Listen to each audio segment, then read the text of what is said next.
Salut à tous, je vais vous parler d'un bouquin qui va vous détendre et à la fois vous surprendre. Il s'agit de La Faucille d'or d'Anthony Palou.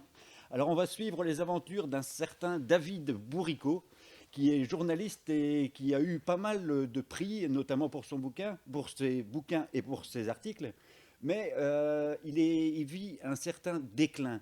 Alors pour le sortir un peu de sa léthargie et de son alcoolisation galopante, il y a son rédacteur en chef qui va l'envoyer dans le Finistère Sud en Bretagne pour enquêter officiellement sur un trafic de cocaïne sur les chalutiers, mais plus discrètement sur la disparition d'un marin pêcheur que ses collègues n'ont pas vu tomber à la mer. Étrange.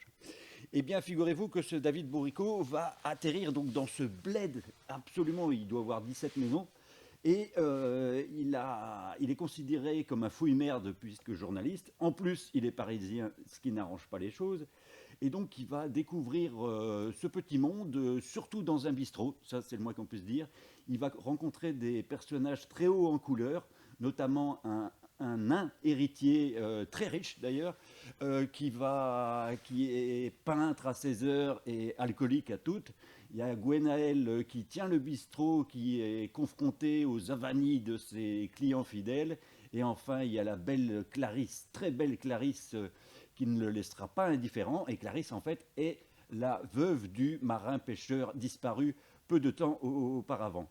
Donc voilà, alors l'enquête, il ne va pas vraiment la mener. Il va plutôt mener son enquête sur lui-même, c'est-à-dire sur son enfance, parce qu'il se retrouve dans la région dans laquelle il passait ses vacances avec ses parents, et surtout sur sa vie actuelle, parce que son couple est en déclin.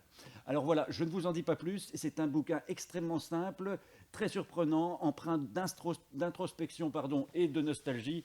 C'est délicieux, et tous ces personnages me font penser à Fellini. Si vous connaissez le cinéma de Fellini, lisez ce bouquin. Ça s'appelle La Faucille d'or d'Anthony Palou.